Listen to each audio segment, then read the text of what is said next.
र हामीलाई थाहा छ लेवीको पुस्तक 20 अध्यायमा अरूको नग्नता नहेर्नु भनेर त्यहाँ बताइएको छ। र अरूको नग्नता हेरिएको खण्डमा हाम्रो आँखाबाट अरूको नग्नता हाम्रो दिमागमा, प्राणमा, हाम्रो हृदयमा, आत्मामा प्रवेश गरेको खण्डमा हाम्रो प्राणलाई नै यसले अशुद्ध बनाउँदै लिएर आउँदछ। र हाम्रो प्राणलाई हामीले त्यस प्रकारले अशुद्ध बनाएको खण्डमा हामीले परमेश्वरलाई शुद्ध यानि सत्य आराधना दिन सक्दैनौँ।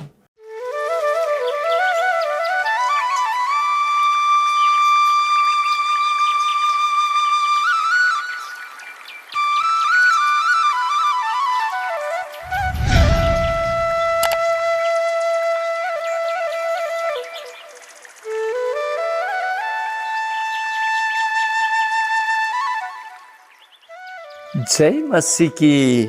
गेत्सेमनी एयरपोर्ट चर्च परिवार साथै हामीसँग अनलाइनमा संगति गरिराख्नु भएको आदरणीय दाजुभाइ दिदीबहिनीहरू, म टेकदाल सधैँ झैँ एउटा नयाँ विषयमा वचन लिएर तपाईँहरूको समक्ष उपस्थित भएको छु। र आजको वचनको शीर्षक रहेको छ अश्लील कुरा हेर्दा। अश्लील कुरा हेर्दा भन्नाले छाडा चित्रहरू, भिडियोहरू हेर्दाखेरि हाम्रो प्राणलाई कस प्रकारको नराम्रो असर पर्छ भनिकन बाइबलले के भन्छ भन्ने विषयमा आजको वचन छ।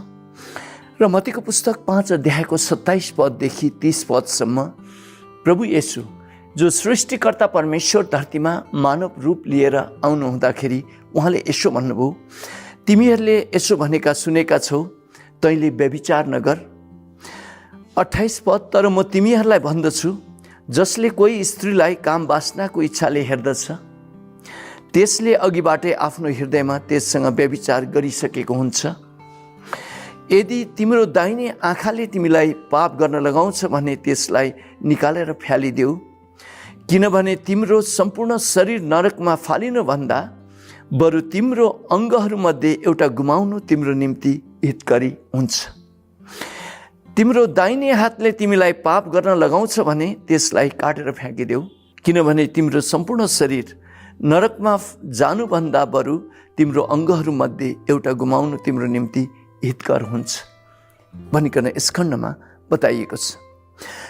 र आदरणीय ख्रिस्ट प्रेमी दाजुभाइ दिदीबहिनीहरू, यो शरीर, हाम्रो शरीर चाहिँ पवित्र आत्माको मन्दिर हो भनेर बाइबलले बताएको छ।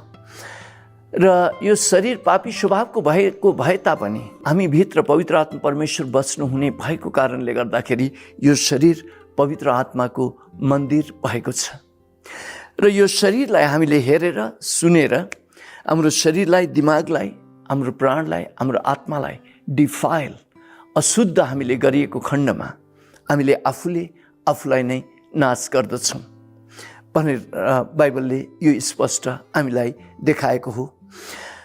र हामीलाई थाहा छ लेवीको पुस्तक 20 अध्यायमा अरूको नग्नता नहेर्नु भनेर त्यहाँ बताइएको छ। र अरूको नग्नता हेरिएको खण्डमा हाम्रो आँखाबाट अरूको नग्नता हाम्रो दिमागमा, प्राणमा, हाम्रो हृदयमा, आत्मामा प्रवेश गरेको खण्डमा हाम्रो प्राणलाई नै यसले अशुद्ध बनाउँदै लिएर आउँदछ। र हाम्रो प्राणलाई हामीले त्यस प्रकारले अशुद्ध बनाएको खण्डमा हामीले परमेश्वरलाई शुद्ध यानि सत्य आराधना दिन सक्दैनौँ। र प्रभु येशूले एकपटक यूहन्नाको पुस्तक 4:24 भन्नुभयो, परमेश्वर आत्मा हुनुहुन्छ, उहाँका आराधकहरूले आत्मा र सत्यताबाट आराधना गरेको हुन सक्नुपर्छ भनेर चाहिँ बताइएको छ। र धेरै व्यभिचारको पिक्चर हेर्ने मानिसहरूको आँखा नै एक प्रकारको बिग्रेको हुन्छ, रातो रातो हुँदै गएको हुन्छ। यो मद्यपान गर्ने मानिसहरूको जस्तै हुँदै गएको हुन्छ। त्यस्तै प्रकारले व्यभिचारको पिक्चरहरू हेर्ने, व्यभिचार सम्बन्धी सोच्ने र व्यभिचार सम्बन्धी सुन्न मन गर्ने व्यक्तिहरू बिस्तारै बिस्तारै अनुहारै मुहार नै उहाँहरूको बिग्रिँदै जान्छ।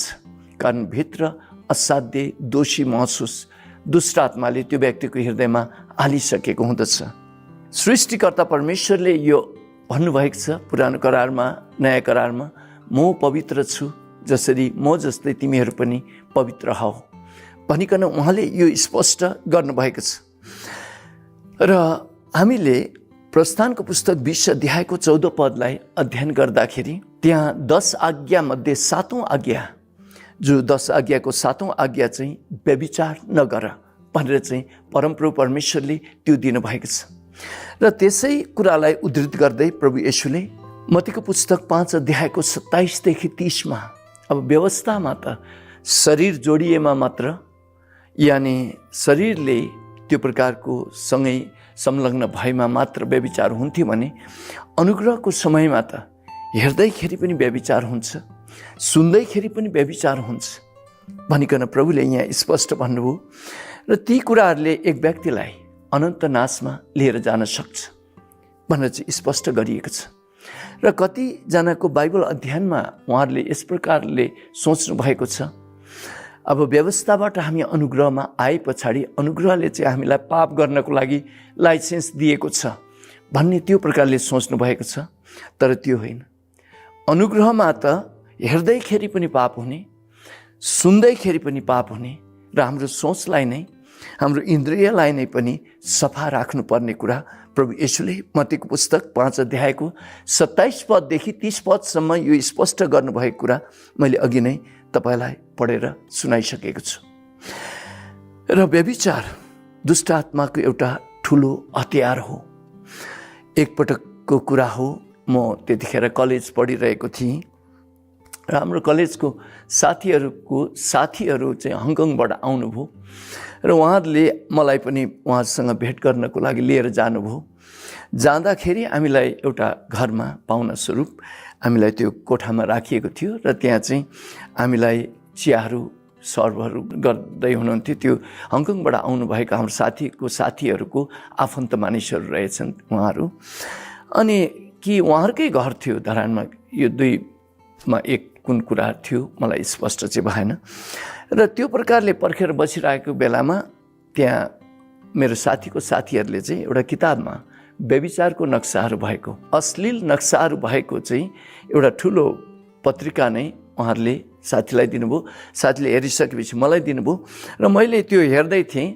हेर्दै मन त त्यहाँ यस्तो तरिकाले गम टाँसीको जस्तै गरेर बसेछ कि त्यहाँ साथीको त्यो घरको जो छोरीहरू कसैले चिया लिएर आउनुभयो, आउँदाखेरि मेरो साथीले त्यो पत्रिका मेरो हातबाट लिन खोज्नुभयो। मैले त च्याप्प समातेको गरेछु र त्यहाँ एक प्रकारको आत्मिक दुष्ट आत्माको आक्रमण जस्तो मलाई लाग्यो। अब त्यहाँ लाज हुने भयो त्यो घरको चेलीहरूले त्यो देख्दाखेरि। र मैले हेर्दै रहेछु र साथीले एकछिन बन्द गरौँ भनेर यसो तान्नु हुँदाखेरि चाहिँ मैले चाहिँ च्याप्प समातेर त्यो तान्नै दिएन रहेछु। र मैले त्यो दिन एउटा यस्तो महसुस गरेँ कि दुष्ट आत्माको आक्रमण यो व्यभिचारका कुराहरूमा यति धेरै गहिरो हुँदो रहेछ। र हामीलाई पवित्र बाइबलमा थाहा छ कसैको नग्नता हेरिएको खण्डमा त्यो व्यक्तिलाई श्राप पर्दछ। जसरी नुहाका 3 जना छोराहरूमध्ये कान्छा छोरा हामले चाहिँ उहाँले आफ्नो बुवाको नग्नता हेर्नुभएको कारणले गर्दाखेरि हामलाई नुहाले श्राप दिनुभयो, जसको परिणामस्वरूप उहाँका धेरै पुस्ताहरू दासत्वमा रहनु पर्यो। र व्यभिचारले यानि नग्नता हामीले हेर्दाखेरि आफू पनि श्रापित हुने, आफ्नो प्राणलाई पनि हामीले फोरी बनाउने, त्यति मात्रै नभएर हामीले आफ्नो सन्ततिलाई पनि पापको स्वभावमा यानि पापमा त्यो प्रकारले बन्धनमा राखेको कारणले गर्दाखेरि उनीहरूको काम कुराहरूमा आशिष नभएर दासत्वमा हामका सन्तानहरू धेरै वर्षसम्म दासत्वमा जानुभयो। जो हामको सन्तानलाई अहिलेका अफ्रिकन मुलका मानिसहरूलाई भनेर चाहिँ मानिन्छ। उनीहरूलाई स्वतन्त्र चाहिँ एक असल इसाई अब्राहम लिङ्कन जो अमेरिकाको 16औं राष्ट्रपति हुनुहुन्थ्यो, उहाँको पहलमा, उहाँको प्रार्थनामा मात्र उहाँहरूलाई त्यो छुटकारा दियो, उहाँहरूलाई चाहिँ स्वतन्त्र गरियो। र यहाँ यो कुरा सानो छ, बुवाको नग्नता मात्रै हेरिएको छ हामीले, तर त्यसको असर चाहिँ लामो परेको छ। र अश्लील जो पिक्चरहरू यानि भिडियोहरू तपाईँले मोबाइलमा यानि युट्युबमा यानि कुनै पनि गुगल्समा यानि कुनै पनि कुराहरूमा हेर्नु भएको खण्डमा तपाईँको प्राणलाई दुष्ट आत्माले फोहोर बनाउँदछ र तपाईँले आफ्नो सन्ततिलाई श्राप दिन हुनेछ। त्यसले गर्दाखेरि पवित्र बाइबलले हामीलाई त्योबाट हटिहाल्नुपर्छ, त्योबाट छुटिहाल्नुपर्छ भनेर चाहिँ बताइएको छ। जब संसारका मानिसहरूले सृष्टिकर्ता परमेश्वरलाई नचिन्नु भएको कारणले गर्दाखेरि उहाँहरूले ती कुराहरू हेर्नुहुन्छ र त्यो कुराहरूको अभ्यास गर्नुहुन्छ, तर हामीले ती कुराहरूमा संलग्न हुन हुँदैन भनिकन बाइबलले यो स्पष्ट गरेको छ। त्यही कारणले गर्दाखेरि पहिलो पत्रुस 2 अध्यायको 9 र 10 पदमा तिमीहरू चुनिएका वंश, राजकीय पुजारीगिरी, पवित्र जाति र परमेश्वरको निजी प्रजा र अन्धकारदेखि गजबको ज्योतिमा छानिएको यानि छुट्याएका मानिसहरू भनिकन त्यस खण्डमा हामीलाई बताइएको छ। त्यसले गर्दाखेरि हामी यो अश्लील नक्साहरू, हामीले अश्लील भिडियोहरू, ती प्रकारका कुराहरू हेरेर हाम्रो प्राणलाई फोहोर पार्न हुँदैन।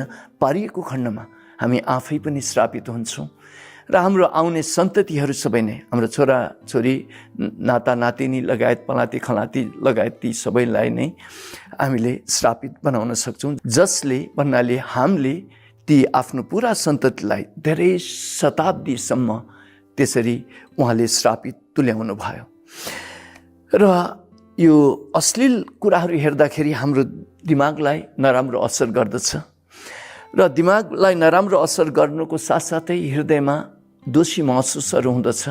मैले के बिगारेँ भन्ने जस्तै हुँदै जाँदछ र एउटा मानिसलाई अन्तत पछि गएर यो एक प्रकारको भावनात्मक चाहिँ उसले बिमार बनाएको हुन्छ।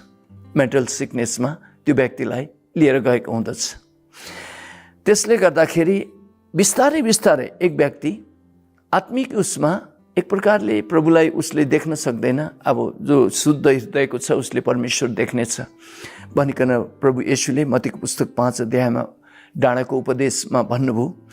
र जसरी त्यो प्रकारको फोहोरहरू जम्मा भएको कारणले गर्दाखेरि एक प्रकारको हाम्रो प्राणमा त्यो तुवालो, त्यो प्रकारको बादलहरू आएर लागेको कारणले गर्दाखेरि प्रभुले मैले भनेको सुन्नुहुन्न, प्रभुले भन्नुभएको मैले पनि सुन्दिनँ भन्ने जस्तो त्यो प्रकारको एक प्रकारको हृदयमा त्यो प्रकारको कालो बादलले छोपे जस्तो एक व्यक्तिलाई हुँदै हुँदै जान्छ।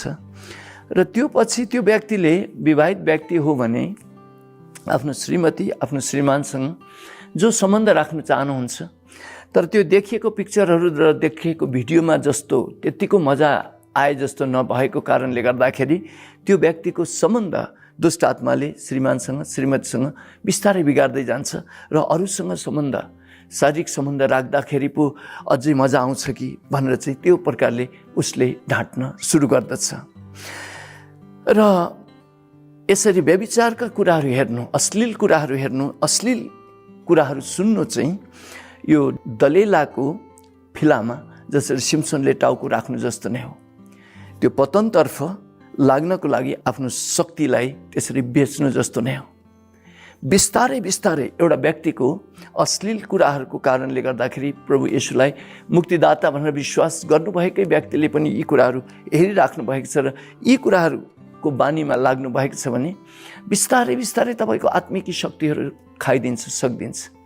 जसरी दलिलाले यता सिम्सनको शक्तिलाई खाइदिएको थियो र त्यो व्यक्तिले, त्यो विश्वासीले बिस्तारै बिस्तारै आफ्नो जीवनको उद्देश्यहरू बिर्सँदै जानुहुन्छ र दुष्ट आत्माले अश्लील कुराहरू मार्फत हाम्रो जिन्दगीको उद्देश्य बिर्साउँदै जान्छ र हामीलाई कामै नलाग्ने मानिस बनाउँदै जान्छ।